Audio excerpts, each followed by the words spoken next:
И ловец съм, и рибар съм. Старе нещо да те отстрелям. Вие сте пак те от телевизията, нали? Аз специално мразя животните, защото имам и алергия от тях. И ето по това, примерно, си приличаме с президента и той има алергия от животни и той ги мрази. Защо, например, има птичи грип? Защото има птици. Айде избийте всички птици да видим дали ще има птичи грип.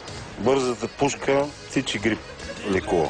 Това да няма животни в гората и в Вселената, това означава здраве за човек. Изумителни неща прави президента. Той тича като звяре. Гони ги животните до дупка и той, между другото, ловува само с нож. Защото на него не му трябва пушка. Той е много пъргав.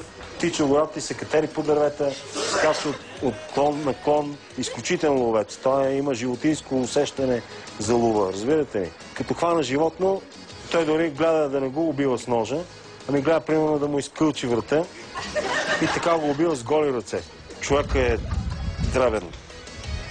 Пушката го прави голям. Сега вече, ако животните е над, примерно мечка страница над 5 метра голямо, саранските мечки са лъвци.